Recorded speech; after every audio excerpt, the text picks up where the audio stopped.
नमस्कार दोस्तों। तो आज से हम लोग शुरू करेंगे बीपीएससी प्रीवियस ईयर 1992 के बाद से जितने भी बीपीएससी के एग्ज़ाम हुए हैं उसको पूरा का पूरा हम लोग सॉल्व करेंगे।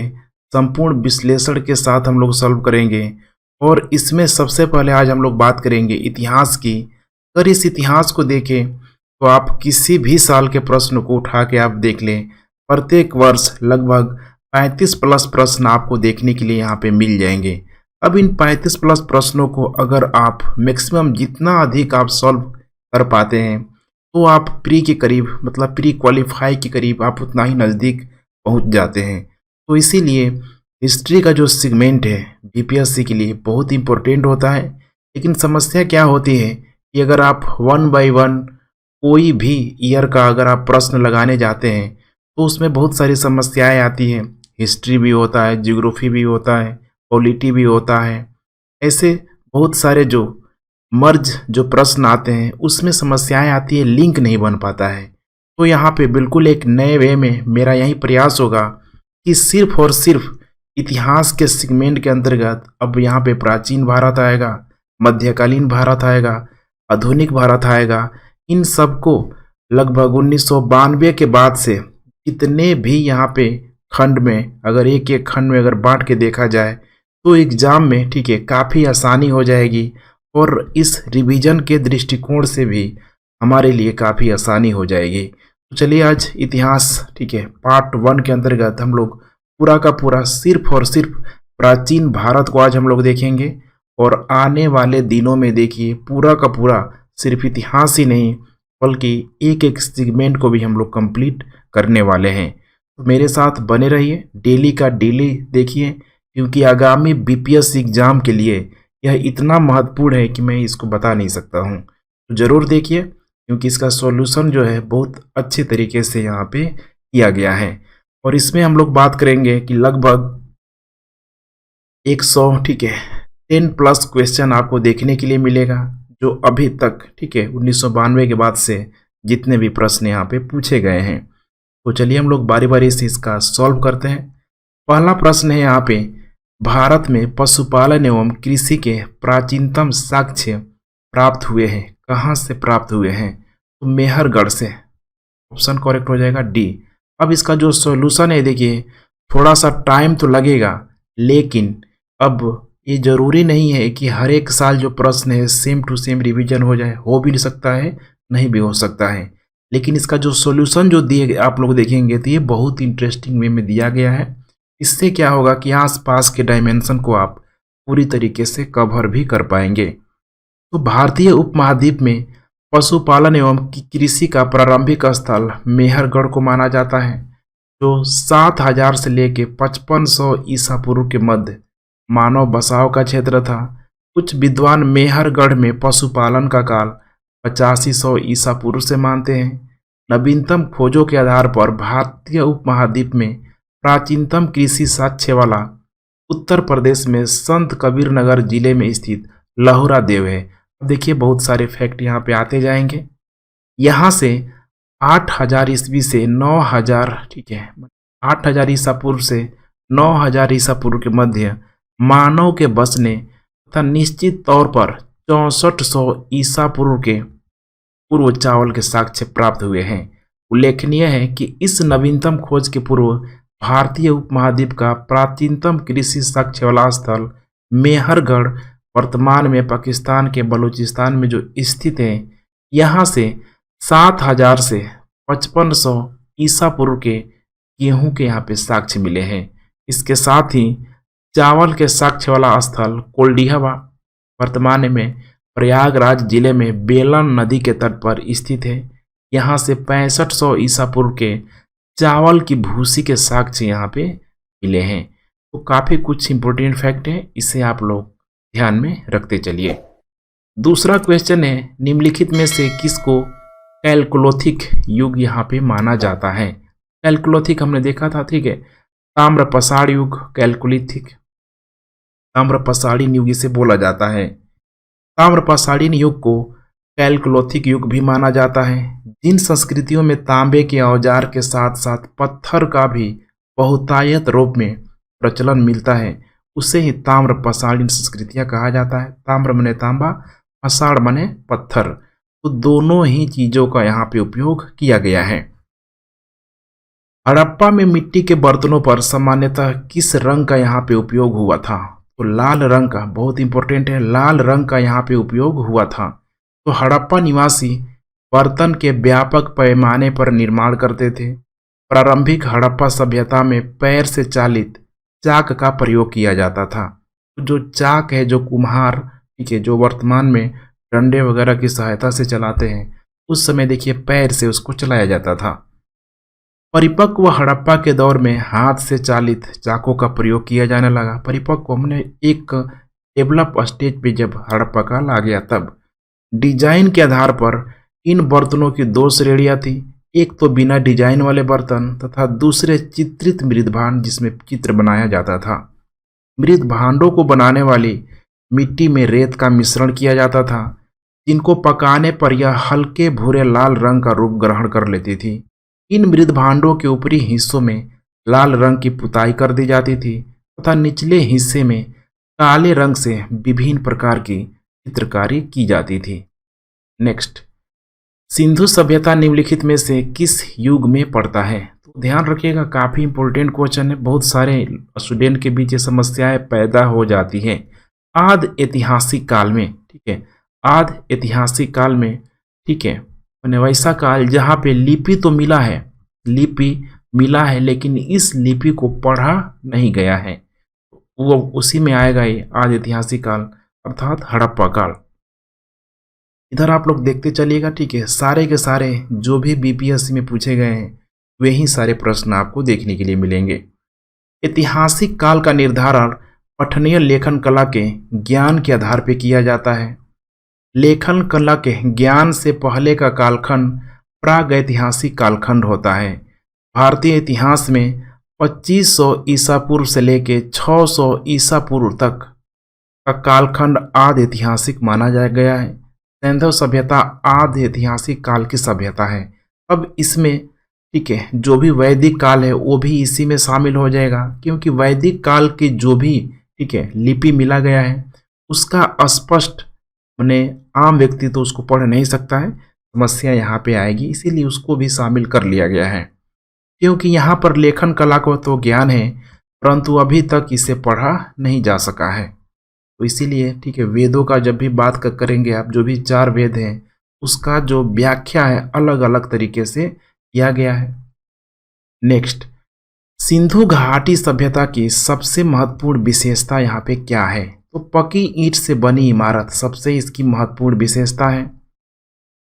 सिंधु घाटी सभ्यता की प्रमुख विशेषता नगर नियोजन को माना जाता है, क्योंकि यहाँ नगर और कस्बे एक निश्चित योजना के अनुसार बसाए जाते थे। पक्की ईंट से बनी इमारतों में मोहनजोदड़ो का विशाल स्नानागार व अन्नागार यहाँ पे प्रमुख है। इससे आप ये समझ पाएंगे कि मोहनजोदड़ो में स्नानागार मिला है, अन्नागार भी मिला है। इनकी सतह पक्की ईंटों की है जिसे जिप्सम तथा मोर्टार द्वारा जोड़ा गया है। नेक्स्ट, क्वेश्चन नंबर 6, निम्नलिखित में से कौन सा एक हड़प्पा का बंदरगाह है? यहाँ पे लोथल काफ़ी इंपॉर्टेंट नाम है, लोथल।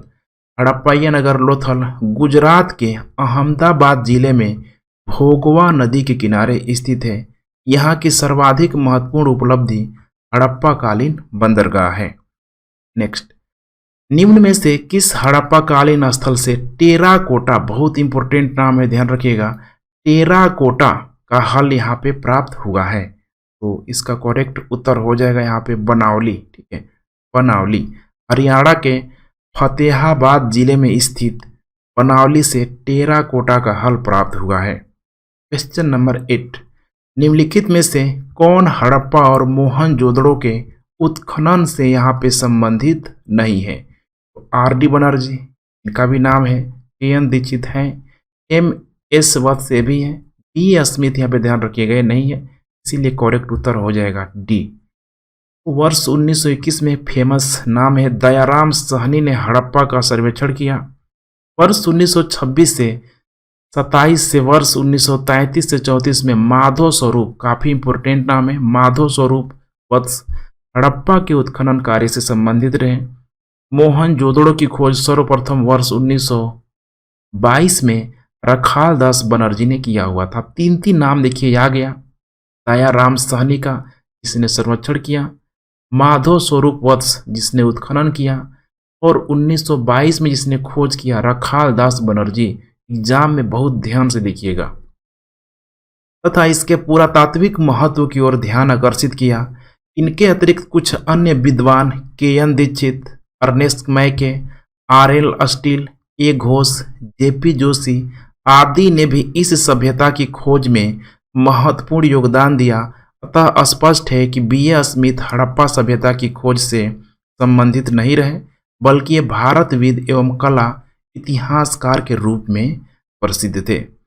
नेक्स्ट, बोगजोई का महत्व इसलिए है कि, अब किस लिए है यहाँ पे बोगजोई अभिलेख है यहाँ पे, तो इसका करेक्ट उत्तर है वहाँ जो अभिलेख प्राप्त हुए हैं उनमें वैदिक देवी एवं देवताओं का वर्णन मिलता है। ठीक है, तो जो नाम है, क्योंकि वैदिक काल में जो भी देवी देवता हैं उनका उस समय कोई निश्चित आकार नहीं दिया गया था, सिर्फ नाम से उनको जाना गया, तो इसीलिए करेक्ट उत्तर यहाँ पे हो जाएगा ए। अभी थोड़ा सा देख लेते हैं। बोगजोई एशिया माइनर जिसे बोला गया, इससे 14वीं शताब्दी ईसा पूर्व के कुछ अभिलेख यहाँ पे मिले हैं। इस अभिलेख में ऐसे राजाओं का उल्लेख आया है जिनके नाम आर्य थे और जो संधियों के साक्ष्यों तथा रक्षा के लिए इंद्र, मित्र, ठीक है, वरुण एवं नासत्य देवताओं का आह्वान करते थे, अर्थात वैदिक देवता। इससे ज्ञात होता है कि वैदिक आर्य ईरान से होकर ही भारत आए होंगे, क्योंकि एशिया माइनर, ठीक है, भारत के पश्चिमी क्षेत्रों में स्थित है। प्रसिद्ध 10 राजाओं का युद्ध किस नदी के तट पर लड़ा गया? काफी इंपॉर्टेंट नाम है, ठीक है, परुसड़ी। ठीक है, अब प्रसिद्ध 10 राजाओं का युद्ध, जिसे दसराज युद्ध भी बोला गया, ऐसा माना गया कि जो आर्य लोग आए उन्हीं आर्यों के द्वारा, ठीक है, गैर आर्यों से यहाँ पे जो युद्ध लड़ा गया परुसड़ी नदी के किनारे। दसराज युद्ध, 10 राजाओं का युद्ध परुसड़ी नदी, वर्तमान में जो रावी नदी के तट पर लड़ा गया, जिसमें भरतों के राजा सुदास ने 10 राजाओं के एक संघ को हराया। इस संघ में आर्यों के प्रमुख जन, इसमें नाम है, बहुत ध्यान से देखिएगा, अनु, दुहु, यहु, पुरु, तुर्वसु, ये सब, ठीक है, आर्यों के जो भी कबीलाई समूह था उनका नाम है। तथा 5 लघु जनजातियों का समूह सम्मिलित था जिसके पुरोहित विश्वामित्र थे। तो यही है लघु जनजाति, जिसको भारत का, ठीक है, मूल निवासी बोला गया। ऋग्वेद का, ठीक है, कौन सा मंडल पूर्णतः सोम को यहाँ पे समर्पित है? 9वां मंडल काफी इंपॉर्टेंट नाम है। 9वां मंडल पूरी तरीके से सोम को समर्पित है। ऋग्वेद में 10 मंडल है। 9वां मंडल के सभी 114 मंत्र सोम को समर्पित हैं। सोम आर्यों का मुख्य पेय पदार्थ था, जिसमें मुजवंत पर्वत से प्राप्त किया जाता था। काफी इंपॉर्टेंट नाम है, मुजवंत पर्वत। ऋग्वेद के 10वें मंडल में चारों वर्णों की उत्पत्ति का यहाँ पे उल्लेख किया गया है। नेक्स्ट 12 नंबर, ऋग्वेद संहिता का 9वां मंडल पूर्णतः किसको समर्पित है? ये तो 9वां मंडल जो अभी हम लोगों ने देखा, सोम और इसे पेय पर नामाकृत यहाँ पे देवता है। अब देखिए, अब क्वेश्चन रिपीट हो रहा है। अगर आप लोग थोड़ा सा अगर ध्यान से देखेंगे तो अभी जस्ट हम लोगों ने देखा था ये क्वेश्चन 1997, ठीक है, 98 में जो पूछा गया था, ये देखिए जस्ट 1995 में रिपीट हो रहा है। तो ये रिपीट, ठीक है, आपको बेहतर तब दिखाई देगा जब आप इस प्रक्रिया से गुजरें। ये नहीं कि बस आप, ठीक है, उसके आंसर को देख ले, टिक लगाते चले, फिर उससे बहुत अधिक आपको फायदा नहीं होने वाला है।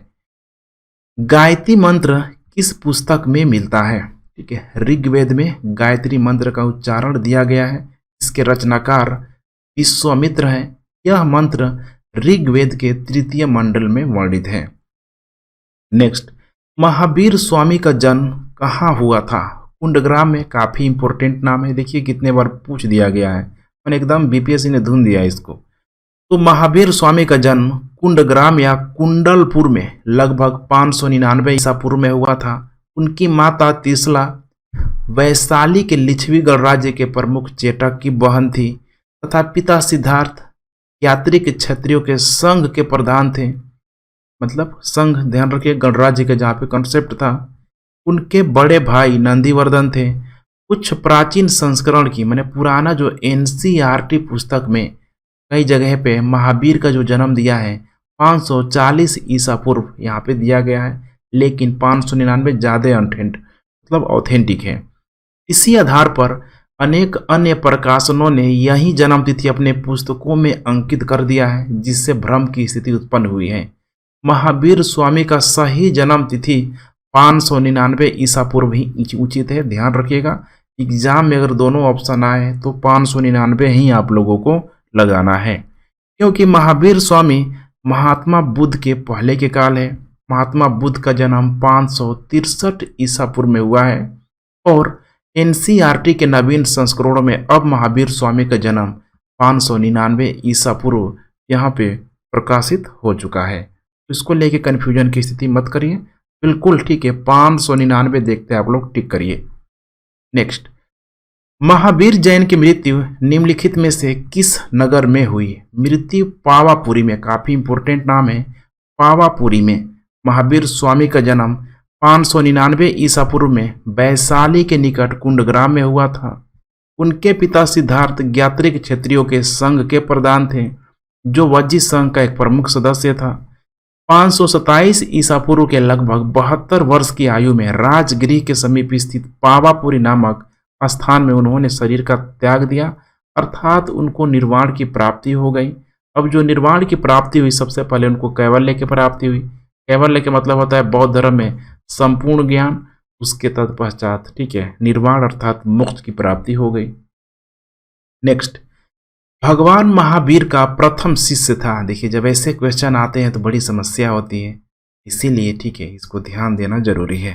प्रथम शिष्य जो उनका ठीक है दामाद ही था, ध्यान रखिएगा, जमाली, काफी इंपोर्टेंट नाम है जमाली। भगवान महावीर का जन्म क्षत्रिय वंश में सिद्धार्थ के यहाँ 599 ईसा पूर्व में हुआ था। उनकी पत्नी का नाम यशोदा था। उनसे प्रियदर्शना नामक एक पुत्री उत्पन्न हुई। उसी पुत्री का विवाह जमाली नाम के क्षत्रिय से हुआ था, जो बाद में महावीर स्वामी का अनुयायी बन गया। उनका प्रथम शिष्य ठीक है यही था जमाली। जमाली ने बाद में महावीर का विरोध किया और बहुतरवाद नामक नए संप्रदाय की शुरुआत की। 11 अन्य प्रधान शिष्य, जिन्हें गणधर कहा गया, निम्न प्रकार के थे, जैसे कि इंद्रभूति, अग्निभूति, वायुभूति, आर्यवक्त, सुधर्मन, मंडिक पुत्र, मौर्यपुत्र, अकल्पित, अचल, मैत्रेय तथा प्रभास। तो ध्यान रखिएगा, ये जो घटनाएं घट रही है उसी ईसा पूर्व 6ठी शताब्दी के आसपास जो घटनाएं घट रही है, उस समय बहुत सारे जो थिंक टैंकर थे, बहुत सारे जो विचारक थे, जैसे कि लोकायत वाले हो गए, भौतिकवाद वाले हो गए, मखली गोसाल, चरवाक का आप लोगों ने नाम सुना होगा, ऐसे सारे विचारक आ रहे थे। उसी में ठीक है तो अलग अलग विचारधाराओं के माध्यम से समाज को प्रभावित कर रहे थे, जिसमें टॉप में बौद्ध धर्म और जैन धर्म आया। नेक्स्ट, निम्नलिखित में से कौन सबसे पूर्वकालिक जैन ग्रंथ यहाँ पे कहलाता है? तो 14 पूर्व, काफी इंपोर्टेंट नाम है, 14 पूर्व जैन प्राचीनतम जैन ग्रंथ है। अंतिम नंद राजा के समय में, यानी अंतिम नंद राजा अर्थात वही जो मगध साम्राज्य के अंतर्गत ठीक है जो वंश चल रहा था नंद वंश, उसमें अंतिम शासक घनानंद जो हुआ था, संभूत विजय तथा भद्रबाहु संघ के अध्यक्ष थे तथा यही महावीर द्वारा प्रदत्त 14 पूर्वों के विषय में जानने वाले अंतिम व्यक्ति थे। 12 अंग में जैन सिद्धांतों का संकलन प्रथम जैन सभा में किया गया था। नेक्स्ट, महात्मा बुद्ध ने अपना पहला धर्म चक्र परिवर्तन किस स्थान पर दिया था? सारनाथ में। ठीक है, काफी फेमस क्वेश्चन है, सबको आता ही होगा। 6 वर्षों की साधना के पश्चात 35 वर्ष की अवस्था में वैशाख पूर्णिमा की रात्रि को एक पीपल के वृक्ष के नीचे गौतम बुद्ध को ज्ञान प्राप्त हुआ। उम्र भी दिया है, कोई गारंटी नहीं बीपीएससी का, उम्र पूछ सकता है। ज्ञान प्राप्ति के बाद वे ही बुद्ध कहलाए। ज्ञान प्राप्ति के पश्चात गौतम बुद्ध ने अपने मत का प्रचार प्रारंभ कर दिया।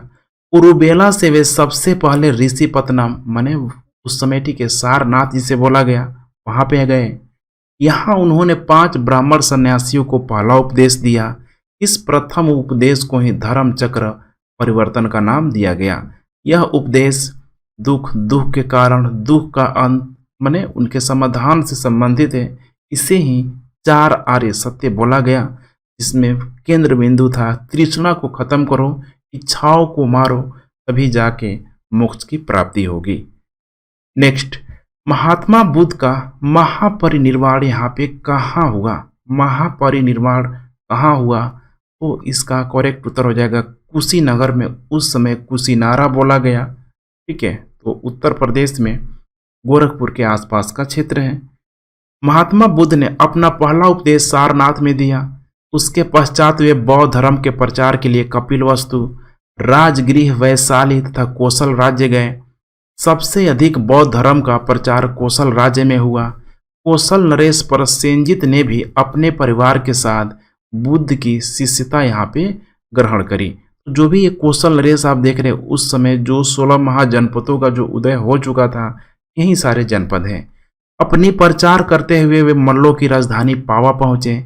यहाँ वे चंदू नामक लुहार की आम्रवाटिका में ठहरे। उसने बुद्ध को शुक्रमदेव खाने को दिया। इससे उनको रक्त सिसार हो गया और भयानक पीड़ा उत्पन्न हुई। इस वेदना के बाद भी वे कुशीनारा अर्थात मल्ल गणराज्य की उस समय राजधानी थी, वहां पहुंचे। और यहीं पे ये डेट आप लोग एकदम देख लीजिएगा, 483 ईसा पूर्व में 80 वर्ष की अवस्था में उन्होंने शरीर को त्याग दिया। बौद्ध ग्रंथों में इसे महापरिनिर्वाण यहाँ पे कहा गया। नेक्स्ट, त्रिपिटक किसकी धार्मिक पुस्तक है? तो ध्यान रखिएगा, त्रिरत्न भी आता है, त्रिपिटक आता है। यहाँ पे जो बात की जा रही है त्रिपिटक का, ठीक है, तो बौद्ध धर्म का, देखिए 2017 में पूछा भी गया है। त्रिपिटक बौद्ध धर्म में सर्वाधिक महत्वपूर्ण यहाँ पे, ठीक है, ग्रंथ है। बुद्ध की मृत्यु के बाद जनरली आपको पता होगा कि उनके शिक्षाओं को यहाँ पे संकलन किया गया, जैसे कि विनय पिटक, सुत्त पिटक और अभिधंग पिटक। अब विनय पिटक नाम ही है, देखिए विनय, ठीक है, विनय माने नियम, ठीक है, नियम तथा आचार की शिक्षाएं। सुत्त पिटक ने महात्मा बुद्ध के वचन और अभिधम्ब पिटक दार्शनिक यहाँ पे सिद्धांत है, यहाँ पे तो ध्यान रखिएगा। नेक्स्ट, निम्नलिखित में से कौन सी बात बौद्ध धर्म तथा जैन धर्म में यहाँ पे समान नहीं है? आत्म यहाँ पे दमन, ध्यान रखिएगा, आत्म दमन, क्योंकि गौतम बुद्ध ने मध्यम मार्ग का उपदेश दिया। वे मोक्ष के लिए कठोर साधना एवं काया क्लेश में विश्वास नहीं करते थे। इस शरीर को बहुत अधिक कष्ट देने की जरूरत नहीं है। इसके विपरीत महावीर स्वामी ने मोक्ष प्राप्ति के लिए घोर तपस्या तथा शरीर त्याग को आवश्यक बताया, क्योंकि जैन धर्म में ज्ञान पे बहुत अधिक बल दिया गया, जो कि जिसको संपूर्ण ज्ञान की प्राप्ति हो गई, तभी मैंने शेयर किया था आप लोगों से, उसको कैवल्य की प्राप्ति बोला गया। तो वहाँ पे कैवल्य की प्राप्ति के बाद ही मोक्ष की प्राप्ति हो सकती है। बुद्ध ने, ठीक है, ऐसी चीजों को नहीं माना। बोध गया में बोधि वृक्ष अपने वंश की इस पीढ़ी का है। देखिए, ठीक है, ये क्वेश्चन कितने बार पूछा जा चुका है, ठीक है, तो कौन सा वंश का है? तो ध्यान रखिएगा, पंचम, ठीक है, पंचम जनरेशन का है, 5th जनरेशन का है, बीपीएससी का, ठीक है, ऑथेंटिक आंसर है। महाबोधि मंदिर स्थित वर्तमान बोधि वह वृक्ष नहीं है जिसके नीचे बैठकर महात्मा बुद्ध ने ज्ञान प्राप्त किया था। वेनसांग के अनुसार उस मूल वृक्ष को 7वीं शताब्दी में सम्राट शशांक ने नष्ट कर दिया। इसके बाद ठीक है, इसके बाद इस स्थान पर 2 वृक्ष और रोपित हुए और नष्ट हुए। वर्तमान वृक्ष जिसे हम देख रहे हैं वह 5वीं पीढ़ी का है, जिसको अलेक्जेंडर कनिंघम ने लगाया था। यह वृक्ष पूरी तरह संरक्षित है और केवल इसे गिरी हुई पत्तियों को ही छूने एवं उठाने का अधिकार है। एक अन्य तथ्य के अनुसार यह वृक्ष क्रमशः 2 बार सम्राट अशोक, 1 बार पुष्यमित्र शुंग, 1 बार पूर्व वर्मा तथा अंत में कनिंघम द्वारा लगाया गया। अतः यह 6ठी पीढ़ी का एक वृक्ष है। बिहार सरकार के पर्यटन विभाग की वेबसाइट पर इसे 5वीं पीढ़ी का बताया गया है। इसीलिए बीपीएससी ऑथेंटिक जो उत्तर है, ध्यान रखिएगा, 5वीं पीढ़ी को यहाँ पे ठीक है माना है, लेकिन तथ्यों में विवाद होने के कारण उस समय इसको ठीक है सेपरेट कर दिया था, इसको पूछा ही नहीं गया था।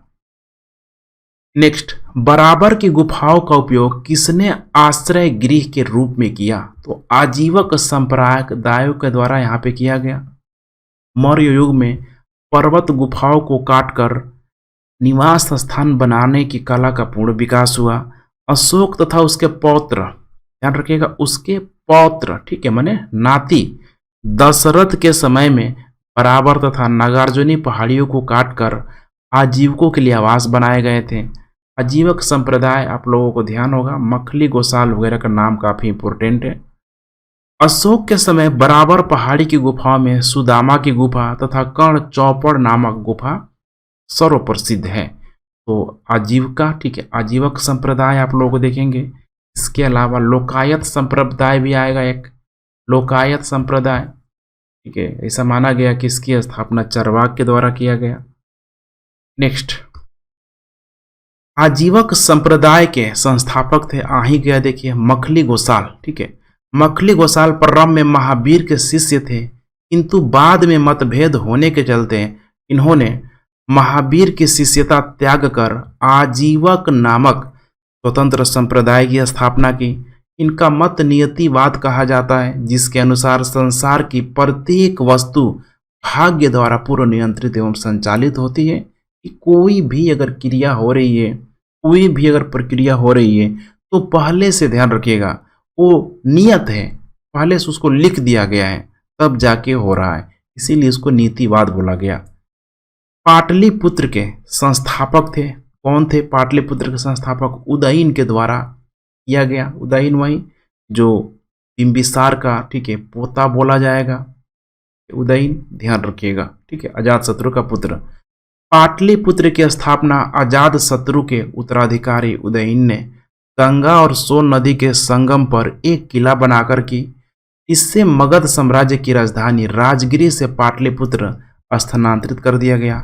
यह नगर शिशुनाग वंश, नंद वंश और मौर्य वंश की भी राजधानी रही। नेक्स्ट, इस शासक द्वारा सर्वप्रथम पाटलिपुत्र की राजधानी के रूप में चयन किया गया, उदयन के द्वारा किया गया। देखिए अब ये भी रिपीट हो रहा है। हर्यक वंशीय शासक उदयन तथा उभय भद्र के शासनकाल की सर्वप्रमुख घटना गंगा एवं सोन नदियों के संगम पर पाटलिपुत्र नगर की स्थापना है। उसने राजगिरी से इसी नव स्थापित नगर में अपनी राजधानी स्थापित की। तो मगध साम्राज्य के अंतर्गत 3 वंश आएगा, हर्यक वंश आएगा, शिशुनाग वंश आएगा, नंद वंश आएगा। तो हर्यक वंश के अंतर्गत वही बिंबिसार, उसका पुत्र अजातशत्रु, अजातशत्रु का पुत्र उदयन, सभी, ठीक है, वंश चलते रहेगा। नेक्स्ट, निम्नलिखित में से किस राजा ने पाटलिपुत्र को बसाया था? बार बार यहाँ पे रिपीट हो रहा है, उदयन के द्वारा बसाया गया था। विश्व का पहला गणतंत्र वैशाली में किसके द्वारा स्थापित किया गया? लिच्छवियों के द्वारा। बहुत इंपॉर्टेंट नाम है, ध्यान रखिएगा। लिच्छवियों के द्वारा विश्व में जब भी डेमोक्रेटिक की बात आती है तो इन लिच्छवियों का नाम आता है। वैशाली बुद्ध काल का सबसे बड़ा तथा शक्तिशाली गणराज्य था। लिच्छवी वज्जी संघ में सर्वप्रमुख थे। नेक्स्ट, मगध की प्रारंभिक राजधानी कौन सी थी? तो सबसे पहले जो प्रारंभिक राजधानी थी गिरिव्रज, जिसको राजगृह बाद में बोला गया। पुराणों के अनुसार मगध पर शासन करने वाला पहला राजवंश बृहदत्त वंश था। इस वंश के पहले राजा बृहदत्त का पुत्र जरासंध था, जिसने राजगृह को अपनी राजधानी बनाया। अब पुराण है, ध्यान रखिएगा, पुराण है जो बाद में लिखा गया। बौद्ध ग्रंथों के अनुसार मगध का प्रथम प्रतापी शासक बिंबिसार था। यह हर्यक वंश से संबंधित था। इसकी मृत्यु 492 ईसा पूर्व में हुई। इसके पश्चात अजातशत्रु मगध का शासक हुआ। अजातशत्रु के पुत्र उदयन ने अपनी राजधानी राजगिरी से पाटलिपुत्र स्थानांतरित कर दी। नेक्स्ट, अजातशत्रु के वंश का नाम क्या था? अभी देखा था हम लोगों ने, हर्यक वंश। मगध का शासक अजातशत्रु। टाइम पीरियड कितने बार पूछ लिया गया है, 492 से लेके देखिए 460 ईसा पूर्व, कम हो रहा है, ठीक है, ये इसकी शासन की अवधि को बता रहा है। अपने पिता एवं आर्यक वंश के संस्थापक बिंबिसार की हत्या करके राजगद्दी पर बैठा। इसकी हत्या भी इसके पुत्र उदयन ने कर दी। तो यहाँ पे पूरी तरीके से पितृ हंता पुत्र के रूप में अजात शत्रु को और उदयन को जाना जाता है। नेक्स्ट, सैंड्रोकोटस से चंद्रगुप्त मौर्य की पहचान किसने की? देखिए, सैंड्रोकोटस की जो पहचान की विलियम जोन्स के द्वारा यहाँ पे किया गया। और इसने जो पहचान किया, बोला कि ये जो सैंड्रोकोटस है और कोई नहीं है बल्कि चंद्रगुप्त मौर्य है। एरियन तथा प्लूटार्क ने चंद्रगुप्त मौर्य को एंड्रोकोटस के रूप में वर्णित किया, जबकि जस्टिन ने सैंड्रोकोटस और सिकंदर महान की भेंट का उल्लेख किया। ब्राह्मी लिपि को सर्वप्रथम किसने पढ़ा? तो अशोक के अभिलेखों में इस तरह की लिपि को लिखा गया था। जेम्स प्रिंसेप के द्वारा वो पढ़ लिया गया। सर्वप्रथम 1837 में जेम्स प्रिंसेप नामक अंग्रेज विद्वान ने अशोक के लेखों माने ब्राह्मी लिपि का यहाँ पर उद्वाचन किया, पढ़ लिया, किंतु उन्होंने लेखों के देवानाप्रियम की पहचान सिंहल के राजा तीस से कर डाली। तो देवानाप्रिय हम लोग आगे देखेंगे, ये भी अशोक का ही नाम था, अर्थात देवों का प्रिय था। कालांतर में यह तथ्य प्रकाश में आया कि सिंहली अनुश्रुतियों, दीप वंश तथा महावंश में यह उपाधि अशोक के लिए ही प्रयुक्त किया गया था। अंततः वर्ष 1915 में मास्की माने कर्नाटक से प्राप्त लेख में, मास्की अभिलेख कहाँ है? कर्नाटक में है, वहां पे अशोक नाम भी पढ़ लिया गया। मेगास्थनीज की पुस्तिका का नाम क्या है? बहुत आसान प्रश्न है, इंडिका। चंद्रगुप्त मौर्य सिकंदर का समकालीन था। सिकंदर के समकालीन विदेशी जो लेखक थे निरियाकस, ठीक है, अनेसिक्रियस, अरिस्टोबुलस तथा मेगास्थनीज थे। और मेगास्थनीज तो स्वयं चंद्रगुप्त मौर्य के दरबार में भी आया था और उसने, ठीक है, जो इंडिका है उस पुस्तक को लिखा हुआ था। बाकायदा बताया था कि भारत का जो समाज है 7 जातियों में बटा हुआ है। इंडिका का लेखक कौन था? तो हमें पता है मेगास्थनीज, ठीक है। मेगास्थनीज की पुस्तक इंडिका में पाटलिपुत्र के नगर प्रशासन का वर्णन मिलता है। इसके अनुसार पाटलिपुत्र नगर का प्रशासन 30 सदस्यों की विभिन्न समितियों द्वारा होता था। इसकी कुल 6 समितियां होती थी, प्रत्येक समिति में 5 सदस्य होते थे। समिति का कार्य बिक्री कर वसूल करना था। विक्रय कर मूल्य का 10वें भाग के रूप में वसूल किया जाता था। करों की चोरी करने वालों को मृत्यु दंड दिया जाता था। मेगास्थनीज दूत था। किसका दूत था? सेल्यूकस का दूत था। सेल्यूकस की पुत्री का जो हेलिना जिसका नाम था, उसका शादी जब चंद्रगुप्त मौर्य से हो गया तो मेगास्थनीज को यहाँ पे दूत बना के भेजा गया सेल्यूकस के द्वारा। तो मेगास्थनीज सेल्यूकस निकेटर द्वारा चंद्रगुप्त मौर्य की राज्यसभा में भेजा गया यूनानी राजदूत था। इसके पूर्व वह आराकोसिया के क्षत्रप के राज दरबार में सेल्यूकस का राजदूत रह चुका था। मेगास्थनीज ने काफी समय तक मौर्य दरबार में निवास किया। भारत में उसने जो कुछ भी देखा सुना उसने इंडिका नामक अपने ग्रंथ में वो लिपिबद्ध किया। अंतिम मौर्य सम्राट था बृहदत्त था, यही था अंतिम मौर्य सम्राट, ध्यान रखिएगा, बृहद्रथ, ठीक है। इसकी जो हत्या इसके सेनापति पुष्यमित्र शुंग के द्वारा 184 ईसा पूर्व में यहाँ पे कर दी गई। इस अभिलेख में रुद्रदमन प्रथम की विभिन्न उपलब्धियां का यहाँ पे वर्णित है। जूनागढ़ अभिलेख में, ध्यान रखिएगा, जूनागढ़ अभिलेख में तो रुद्रदमन काफी इंपॉर्टेंट शासक है। गुजरात के जूनागढ़ से रुद्रदमन 130 से लेके 150, अब ध्यान रखिएगा ईस्वी की बात की जा रही है, ईसा पूर्व कंप्लीट हो गया। तो देखिए क्वेश्चन जो है कितना सिस्टमेटिक ढंग से यहाँ पे सब मैं आप लोगों के साथ शेयर कर रहा हूँ, बिल्कुल ठीक है। पाषाण काल से हम लोग धीरे धीरे धीरे आगे चल रहे हैं। पाषाण काल, ताम्र पाषाण काल, हड़प्पा काल, वैदिक काल, बुद्ध काल, जैन काल, ठीक है। इसके अलावा मौर्य, मगध, सब एक सिस्टमेटिक वे से हम लोग आगे बढ़ते जा रहे हैं। यही होता है असली पढ़ाई, जिससे कि आप एक दूसरे की चीज़ों को चैन बना पाएँ, चैन के साथ आप एक दूसरे को जोड़ पाएँ। तो रुद्रदमन 130 से लेकर 150 ईस्वी के बीच का एक अभिलेख प्राप्त हुआ है। यह जिस शिला पर उत्कीर्ण है उसी पर अशोक के 14 प्रज्ञापनों की एक प्रति तथा स्कंद गुप्त के 2 लेख भी यहाँ पे खुदे हुए हैं। स्कंद गुप्त काफी इंपोर्टेंट नाम है, गुप्त शासक। यह विशुद्ध संस्कृत भाषा तथा ब्राह्मी लिपि में लिखा गया है। इसमें रुद्र दमन के वंशावली, विजय, शासन, व्यक्तित्व आदि पर सुंदर प्रकाश डाला गया है। यह अभिलेख अब तक प्राप्त संस्कृत अभिलेखों में सर्वाधिक, जिसको सबसे पुराना बताया गया है, प्राचीन बताया गया है। नेक्स्ट, निम्नलिखित राजाओं में से किसका जैन धर्म के प्रति भारी झुकाव था? बहुत भयंकर जो झुकाव था, खारवेल। बहुत इंपॉर्टेंट नाम है, ध्यान रखिएगा, खारवेल। कलिंग का चेदी वंशीय शासक खारवेल प्राचीन भारतीय इतिहास में महानतम सम्राटों में से एक था।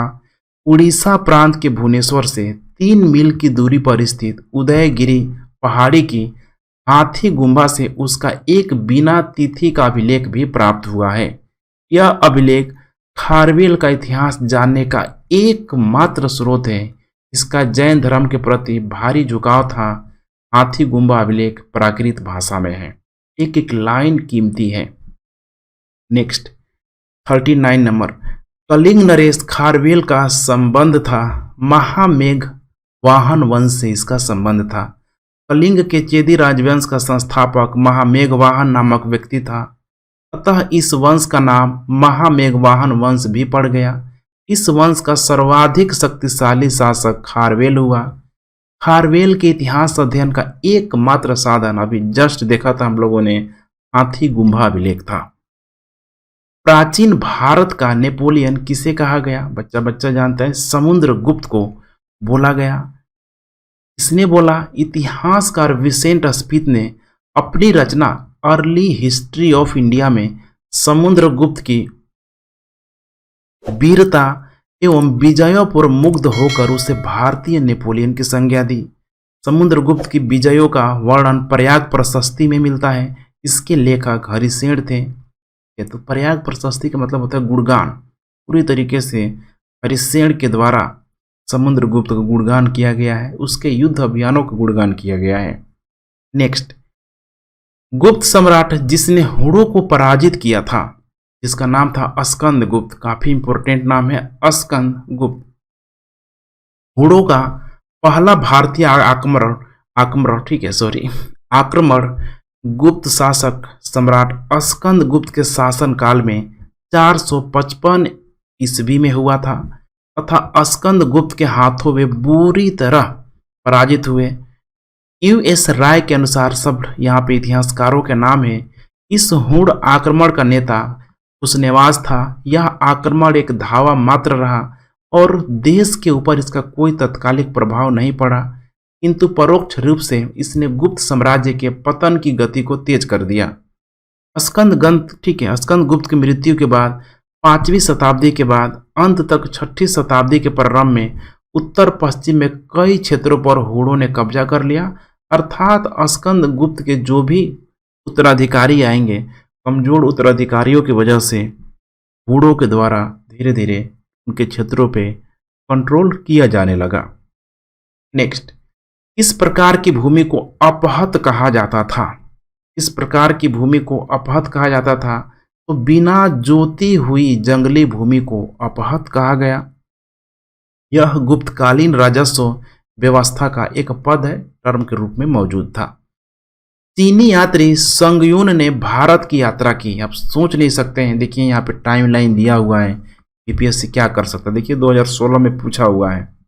अगर आप ध्यान से नहीं देखे जाएंगे तो डेफिनेटली यहाँ पे गलती होगी, क्योंकि यहाँ पे जो टाइम लाइन भी है कोई बहुत गैप नहीं है।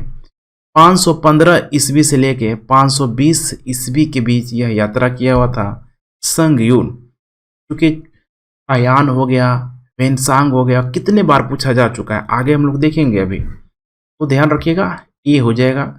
चीनी यात्री संगयुन 518 ईस्वी में भारत आया। इसने अपने 3 वर्षों की यात्रा में बौद्ध धर्म की प्रतियां एकत्रित की। जितने भी चीनी यात्री आएगा सब बौद्ध धर्म को जानने के लिए आएगा और यहाँ के जो भी पत्रियां थी उसको एकत्रित करेगा। हर्षवर्धन के शासनकाल में किस चीनी यात्री ने भारत की यात्रा की थी? ह्वेनसांग ने किया था। बहुत आसान सवाल है, ठीक है।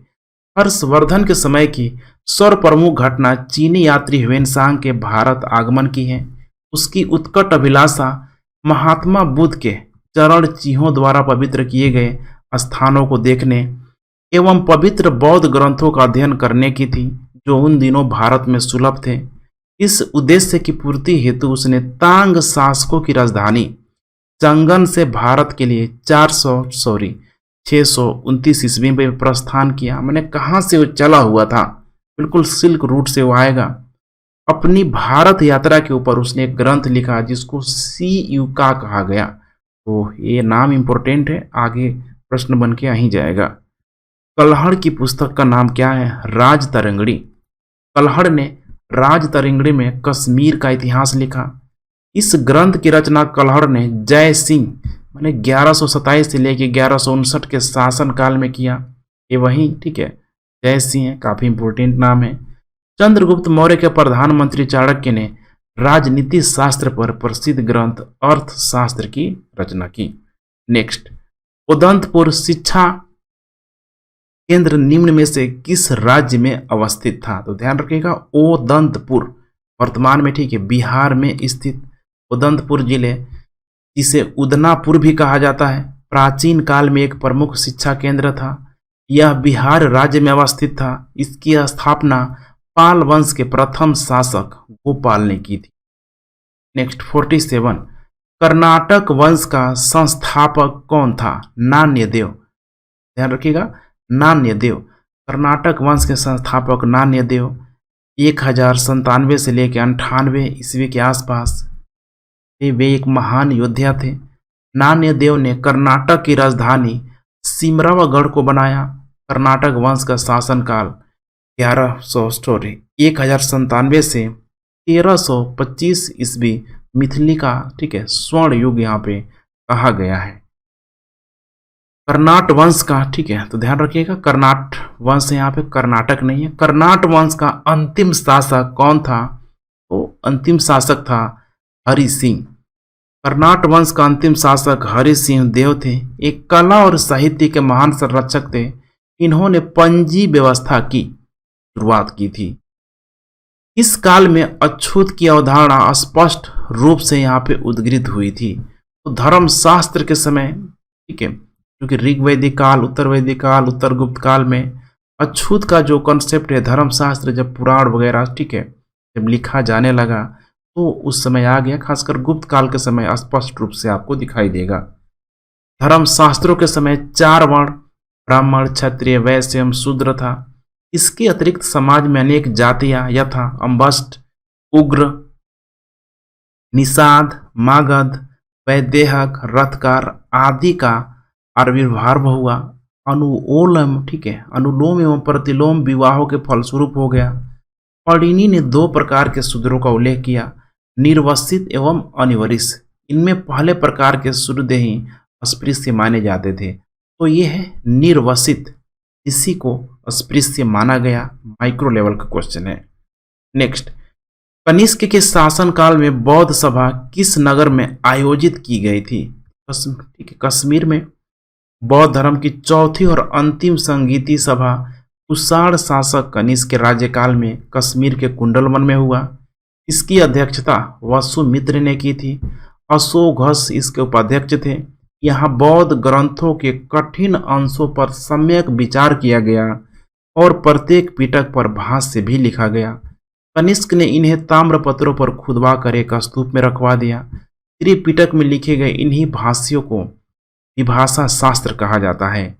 उल्लेखनीय है कि पहली बौद्ध संगीति बुद्ध की मृत्यु के तत्काल बाद राजगृह की सप्तपर्णी गुफा में हुई। इस समय मगध का शासक अजातशत्रु था। इसकी अध्यक्षता महाकश्यप ने की थी। द्वितीय बौद्ध संगीति कालाशोक के शासनकाल में बुद्ध की मृत्यु के लगभग 100 वर्षों पश्चात वैशाली में हुई थी। जो भी 4 बौद्ध संगीति उसको आप लोग देख लीजिएगा। नेक्स्ट, भगवान बुद्ध के महापरिनिर्वाण के बाद पहली बौद्ध संगीति हुई राजगृह राजगीर में हुआ है, ध्यान रखिएगा। बुद्ध के जीवन की 4 महत्वपूर्ण घटनाओं और उनसे संबंधित 4 स्थानों का नीचे उल्लेख दिया गया है। इसको आपको बताना है। अभी हम लोगों ने देखा था, ठीक है, जन्म जन्म उनका हो जाएगा, ठीक है, लुम्बिनी में हो जाएगा। ज्ञान प्राप्ति, ठीक है, बोध गया में हो जाएगा। मेरे ख्याल से पर्याप्त है इतना टिक करने के लिए। करेक्ट उत्तर हो जाएगा सी, 1 का 3, ठीक है, 2 का 2 है, और उसके बाद प्रथम वर्चनम यहाँ पे, ठीक है, सारनाथ हो जाएगा। इसका करेक्ट उत्तर हो जाएगा सी। महात्मा बुद्ध का जन्म 563 ईसा पूर्व में, ध्यान रखिएगा इसमें कोई कंट्रोवर्सी नहीं है, 563 ईसा पूर्व आप लोगों को लगाना है। कपिल वस्तु के समीप लुम्बिनी वन में हुआ था। बोध गया में वैशाख पूर्णिमा की रात को उन्हें ज्ञान प्राप्त हुआ। काशी के ऋषि पत्तनम में उन्होंने प्रथम उपदेश दिया एवं कुशीनगर में उनका निधन हुआ, जिसे बौद्ध साहित्य में महापरिनिर्वाण कहा गया। नेक्स्ट, बोध गया में महाबोधि मंदिर बनाया गया, जहां पे गौतम बुद्ध को ज्ञान प्राप्त हुआ था। बोध गया में 6 वर्ष की साधना के पश्चात 35 वर्ष की आयु में महात्मा बुद्ध को वैशाख पूर्णिमा की रात को एक पीपल के वृक्ष के नीचे ज्ञान प्राप्त हुआ। इस स्थल पर मंदिर का निर्माण सम्राट अशोक ने 3री शताब्दी में प्रारंभ किया, परंतु इसका वर्तमान स्वरूप 5वीं से 6ठी शताब्दी में निर्मित हुआ। यह मंदिर पूरी तरह ईंटों से निर्मित है। स्तूप की संरचना आ गई। वर्ष 2002 में यूनेस्को द्वारा यह विश्व का धरोहर स्थल भी बन गया। नेक्स्ट 54, गौतम बुद्ध को एक देवता का स्थान किस राजा के युग में प्राप्त हुआ था? अब देखिए, देवता का स्थान पूछ रहा है, किस राजा के युग में प्राप्त हुआ था? तो पता होगा आप लोगों को कि चतुर्थ बौद्ध संगीति के अंतर्गत हीनयान और महायान 2 भागों में बट गया, जिससे कि महायान वालों ने बुद्ध को एक देवता के रूप में माना और हीनयान वालों ने बुद्ध को एक महापुरुष के रूप में माना। और ये जो हुआ था चतुर्थ संगीति कनिष्क के कार्यकाल में हुआ था। नेक्स्ट, ईसा पूर्व 6ठी सदी में विश्व की प्रथम गणतंत्रात्मक व्यवस्था कहाँ मौजूद थी? तो वैशाली में, हम लोग देखते आ रहे हैं। 16 महाजनपदों की सूची उपलब्ध है अंगुत्तर निकाय में। तो ये 16 जो महाजनपद है, इसको मैप में बना के आप लोग, ठीक है, देखने की कोशिश कीजिए। मेरे एंशिएंट हिस्ट्री के लेक्चर में आपको मैप के साथ पूरा लिस्ट मिल जाएगा। नेक्स्ट, नालंदा विश्वविद्यालय के स्थापना का जो युग है, गुप्तों के समय यह किया गया था। यह एक विख्यात बौद्ध पीठ एवं विश्वविद्यालय था। यह दक्षिण बिहार में राजगीर के निकट स्थित था। इसके ध्वंसावशेष बड़गांव ग्राम में दूर तक आज भी बिखरा पड़ा है। 5वीं शताब्दी के मध्य गुप्तों के समय नालंदा विश्वविद्यालय अस्तित्व में आया। सर्वप्रथम कुमार गुप्त प्रथम ने नालंदा बौद्ध विहार को दान दिया और बाद में बुद्ध गुप्त, तथागुप्त तथा बालिद्वितीय नामक गुप्त शासकों ने भी इस विहार को दान में दिया। नेक्स्ट, नालंदा विश्वविद्यालय किस लिए विश्व प्रसिद्ध था? तो नालंदा विश्वविद्यालय किस लिए विश्व प्रसिद्ध था? तो इसका करेक्ट उत्तर हो जाएगा बौद्ध धर्म दर्शन के लिए, क्योंकि यहीं पे जितने भी पायान, संगयोन, वेनसांग सब चीनी यात्री यहीं पे आएंगे। नीचे 2 वक्तव्य दिया हुआ है, कथन और कारण। कथन दिया है 12वीं शताब्दी के अंत तक नालंदा महाविहार का पतन हो गया, बिल्कुल सही है। कारण बोल रहा है कि महाविहार को राजकीय प्रश्रय मिलना बंद हो गया था, जबकि कारण ये नहीं है, बल्कि ठीक है मुस्लिम शासकों के द्वारा यहाँ पे इसका खात्मा किया गया था। बख्तियार खिलजी का नाम आएगा, इसीलिए करेक्ट उत्तर हो जाएगा यहाँ पे बी। दोनों सही है, परंतु आर ये की सही व्याख्या नहीं करता। तो यहाँ पे कुछ इंपॉर्टेंट कारण है। एक तो मुस्लिम शासक हैं, और उसके अलावा विक्रमशिला विश्वविद्यालय भी इंपॉर्टेंट कारण है, क्योंकि इस समय जो पाल शासक थे बंगाल वाले, इस विक्रमशिला विश्वविद्यालय को संरक्षण अधिक मात्रा में देने लगे, जिससे कि नालंदा ठीक है विश्वविद्यालय की थोड़ा सा महत्वता विक्रमशिला विश्वविद्यालय कंपेरिजन में कम हो गया। नेक्स्ट, मगध साम्राज्य का उत्कर्ष किस शताब्दी में हुआ था? तो इसका करेक्ट उत्तर हो जाएगा ईसा पूर्व 6ठी शताब्दी में हुआ था। मगध की राजधानी कौन सी थी? तो यहाँ पे देखिए स्टार दे दिया है, क्योंकि जब तक किसी शासक का नाम नहीं देगा, और ऑप्शन में पाटलिपुत्र भी दिया है और गिरिव्रज भी दिया है, तो ध्यान रखिएगा, ठीक है, स्टार इसीलिए कर दिया गया है। नंद वंश के पश्चात मगध पर किस राजवंश ने शासन किया? मौर्यों ने किया हुआ था। नंद वंश का टाइम पीरियड 344 से लेकर 324-23 ईसा पूर्व के आसपास दिया गया। इसकी स्थापना शिशुनाग वंश का अंत करके की गई। नंद वंश में कुल 9 राजा हुए थे। उग्रसेन, जिसे पुराणों में महापद्म कहा गया, पंडुक, पंडुगति, भूतपाल, राष्ट्रपाल, गोविषणाक, दशसिद्धक, कैवर्त और लास्ट में घनानंद होता था। नंद वंश में जनता से बलपूर्वक धन वसूलने, छोटी छोटी वस्तुओं पर भारी कर लगाने के कारण जनता शासकों के विरुद्ध हो गई। चारों ओर घृणा एवं असंतोष का वातावरण व्याप्त हो गया। इसी का लाभ उठाकर चंद्रगुप्त मौर्य एवं चाणक्य ने घनानंद की हत्या कर नंद वंश का अंत कर दिया। अतः स्पष्ट है कि विकल्प ए सही उत्तर है। नेक्स्ट, जिसके ग्रंथ में चंद्रगुप्त मौर्य का विशिष्ट रूप से वर्णन हुआ है वह है यहाँ पे विशाखा दत्त। इसी का विकास विशाखा दत्त का मुद्रा राक्षस काफी इंपोर्टेंट नाम है। मुद्रा राक्षस में चंद्रगुप्त को वृषल तथा कुलहीन भी कहा गया है। 18वीं शताब्दी में धुंडी राज ने मुद्रा राक्षस पर टीका लिखी। मुद्रा राक्षस के अतिरिक्त विशाखा दत्त के नाम से 2 अन्य रचनाओं का भी उल्लेख प्राप्त होता है, देवी चंद्रगुप्तम और दूसरा है अभिसारिका वंचितक या अभिसारिका बंधितक, जिसको बोला गया। 64, निम्नलिखित में से मगध का कौन सा राजा सिकंदर महान के समकालीन था? वो था यहाँ पे घनानंद। ध्यान रखिएगा, घनानंद। जेनोफोन उसे बहुत ही धनाढ़ व्यक्ति बताता था। भद्रसाल उसका सेनापति था। पाटलिपुत्र में स्थित चंद्रगुप्त का महल मुख्यतः बना था लकड़ी का। ये सब बताया गया था, ठीक है। जो मेगास्थनीज था उसके द्वारा भी बताया गया था। निम्नलिखित में से किस मौर्य राजा ने दक्कन की विजय प्राप्त की थी? वो था यहाँ पे चंद्रगुप्त। चूंकि अशोक ने, ध्यान रखिएगा कि एक ही युद्ध उसने लड़ा हुआ था अभी तक स्रोतों के अनुसार, जिसमें कि कलिंग का जो युद्ध था, लेकिन कलिंग का क्षेत्र भर सिर्फ मिला देने से अशोक का इतना बड़ा क्षेत्र नहीं हो सकता है। इसीलिए ध्यान रखिएगा, इसीलिए यहाँ पे चंद्रगुप्त मौर्य का नाम उल्लेखनीय हो जाता है। कितना बड़ा खंड भारत के कॉन्सेप्ट में चंद्रगुप्त नाम, ठीक है, चंद्रगुप्त मौर्य का नाम सबसे पहले लिया जाता है। बिंदुसार का उतनी पॉपुलरिटी हमें दिखाई नहीं देती है, इसलिए हो ना हो यहाँ पे चंद्रगुप्त मौर्य के द्वारा ही दक्षिणी का विजय किया गया होगा।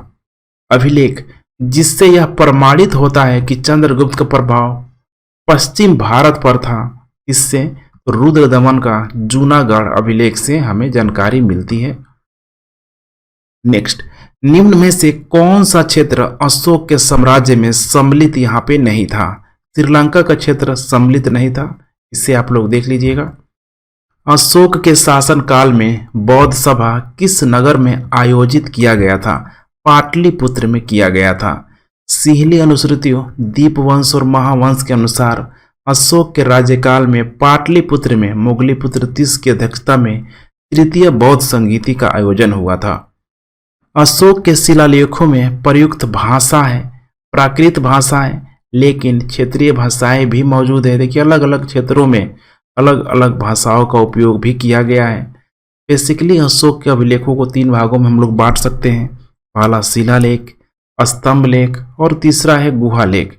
इसके अलावा जो शिलालेख पाया गया है, बड़े बड़े लेखों का एक समूह है जो 8 भिन्न भिन्न स्थानों से प्राप्त किया गया है।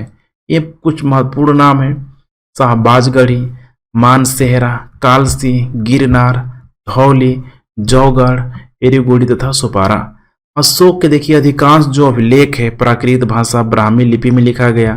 केवल 2 अभिलेख शाहबाजगढ़ी एवं मानसेहरा की लिपि ब्राह्मी न होकर खरोष्टी है। तक्षशिला से अरमेयिक लिपि में लिखा गया। एक भग्न अभिलेख सरेकुना नामक स्थान से यूनानी तथा अरमाइक लिपियों में लिखा गया। द्विभाषीय यूनानी एवं सीरियाई भाषा अभिलेख तथा लघमान नामक स्थान से अरमेयिक लिपि में लिखा गया अशोक का अभिलेख प्राप्त हुआ है। नेक्स्ट, अशोक के धम्म का मूल संदेश क्या है? देखिए, काफी कंट्रोवर्सी था, सारा का सारा तो यहाँ पे था ही। अशोक का जो धम्म था किसी धर्म से संचालित नहीं हो रहा था, बल्कि अशोक यही बोल रहा था कि ये कोई धर्म नहीं है, बल्कि ये जो भी एक राज्य को कल्याणकारी बनाने के लिए, शानदार बनाने के लिए एक संदेश है। और इस संदेश को सारे धर्म के लोग, सारे संप्रदाय के लोग फॉलो करें। सारी बातें मौजूद थी, इसीलिए इसका करेक्ट उत्तर हो जाएगा ई। इसमें उसने लिखाया था, पासीने बहु के यानी दया दाने, सच्चे सोचवे माधवे साधवे च, अर्थात कम पाप करना, कल्याण करना, दया दान करना, सत्य बोलना, पवित्रता से रहना, स्वभाव में मधुरता तथा साधुता बनाए रखना। इस प्रकार अशोक धर्म के मूल संदेशों में शांति और अहिंसा, बड़ों का सम्मान तथा धार्मिक सहनशीलता यहाँ पे निहित है, इसीलिए उत्तर ई होगा।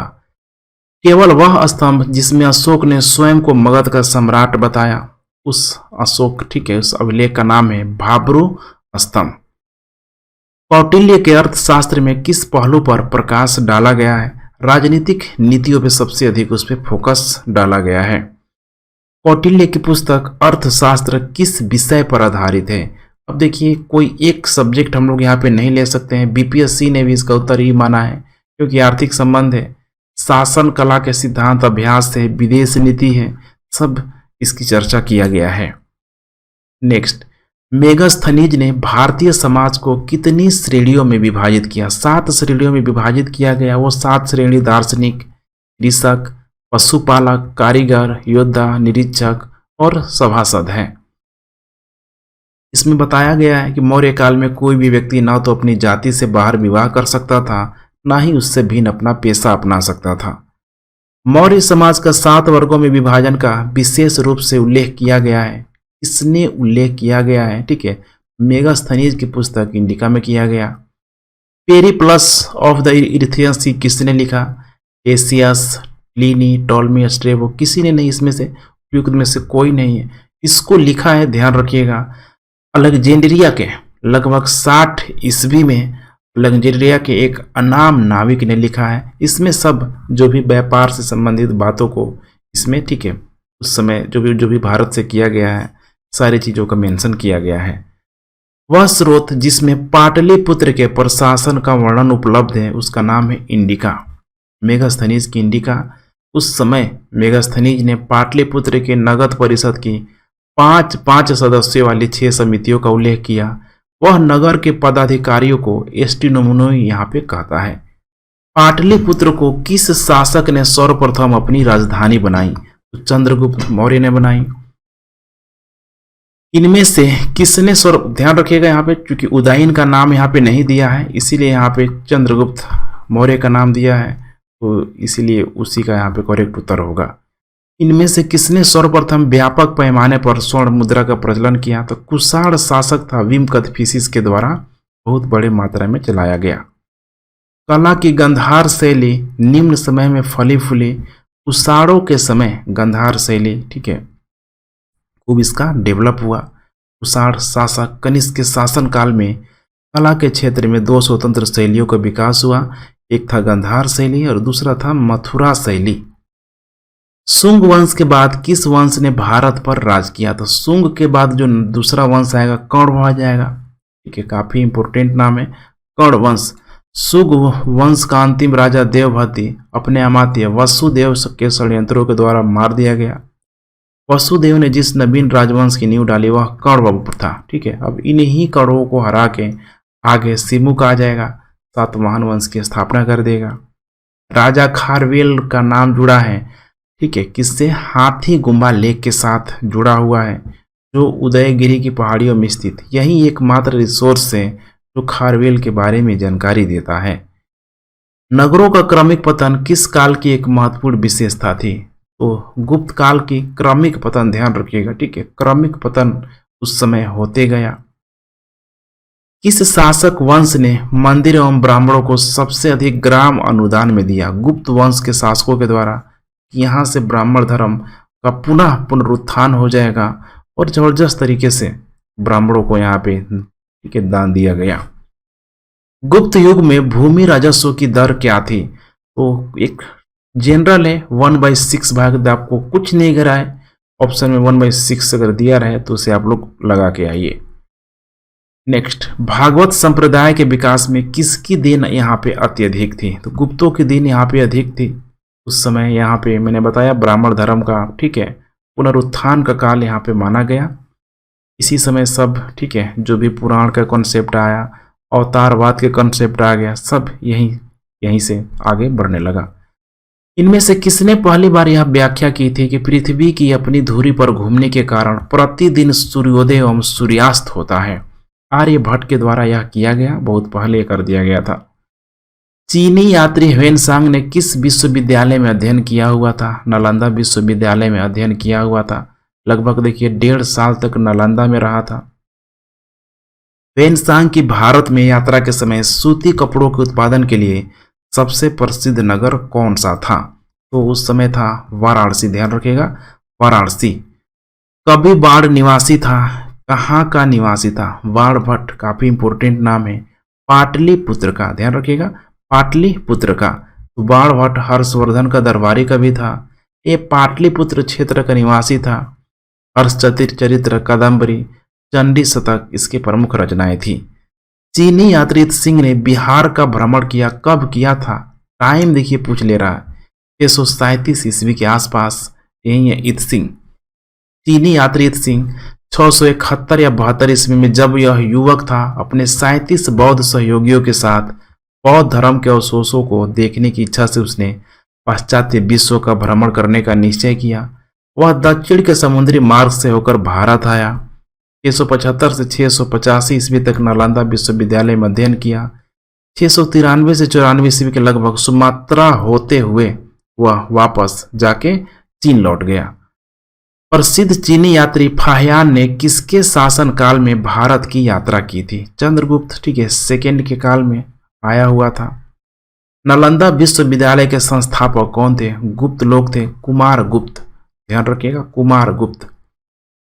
ताम्रपत्र लेख दर्शाते हैं कि प्राचीन काल में बिहार के राजाओं का संपर्क था जावा सुमात्रा से। पालवंशी शासक देवपाल बौद्ध मतानुयायी था। अब यही है, देखिए यहाँ पे दिया है, प्राचीन काल में बिहार की बात की जा रही है, ताम्रलिप्ति बंदरगाह की यहाँ पे चर्चा की जा रही है, ठीक है। लेखों में उसे परम सौगात कहा गया है। उसने जावा के शैलेंद्र वंशी शासक बालपुत्र देव के अनुरोध पर उसे नालंदा में एक बौद्ध विहार बनवाने के लिए 5 गांव दान में दिया। स्वर्ण भूमि का वह राजा कौन था जिसने नालंदा में एक बौद्ध विहार की स्थापना की तथा उसके रख रखाव हेतु अपने दूत द्वारा देवपाल से 5 गांव दान देने के लिए प्रार्थना की? उसका नाम था, ठीक है, बालपुत्र देव।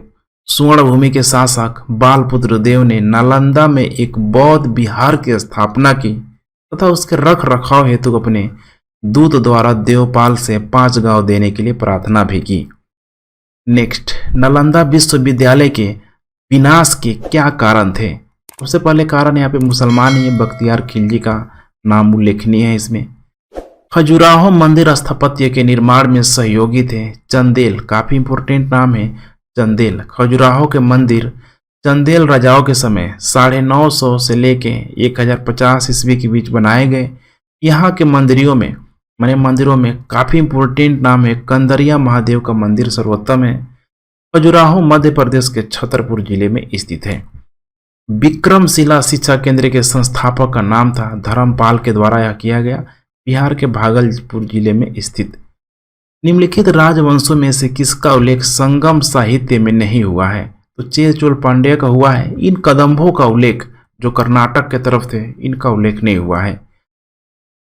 संगम युग में उरैयूर काफी इंपोर्टेंट है, ठीक है, कपास के, ठीक है, व्यापार का महत्वपूर्ण केंद्र था, यही था उरैयूर। वर्तमान में तमिलनाडु के तिरुचिरापल्ली में अवस्थित कावेरी नदी के तट पर उरैयूर संगमकालीन चोलों की राजधानी थी। यह कारी एवं वारण नामों से भी प्रसिद्ध है। संगम युग में उरैयूर कपास तथा सूती वस्त्रों का बहुत बड़ा केंद्र था। मुद्रा राक्षस का लेखक निम्न में से कौन है? मुद्रा राक्षस का जो लेखक है यहाँ पे विशाखा दत्त के द्वारा यहाँ पे लिखा गया है। इसमें चंद्रगुप्त मौर्य को वृषल तथा कुलहीन कहा गया है।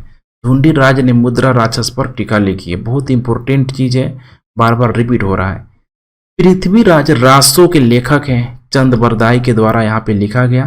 पृथ्वीराज का जब भी नाम आता है तो आप लोग पृथ्वीराज तृतीय को आप लोग जानेंगे, जो कि मोहम्मद गोरी को हराया। मोहम्मद गोरी ने पूरा पृथ्वीराज चौहान को मार दिया। स्वप्नदास वदत्ता के लेखक हैं यहाँ पे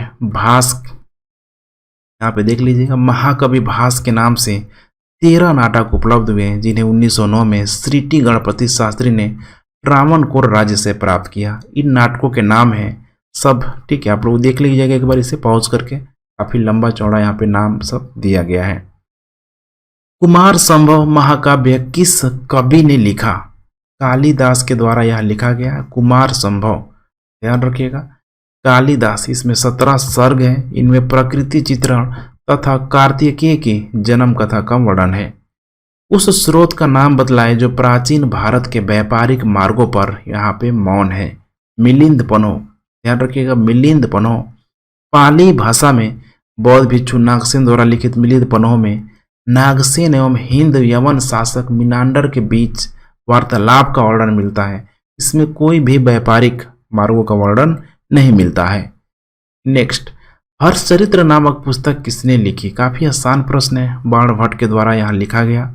हर्षचरित्र ग्रंथ की रचना सुप्रसिद्ध लेखक बाणभट्ट ने की। यह वर्धन वंश के इतिहास का प्रमुख स्रोत है। यह एक आख्यायिका है जिसमें लेखक अपने समकालीन शासक तथा उसके पूर्वजों के जीवन वृत्त का वर्णन प्रस्तुत करता है। नेक्स्ट और लास्ट भी है, ठीक है, सेकेंड लास्ट है।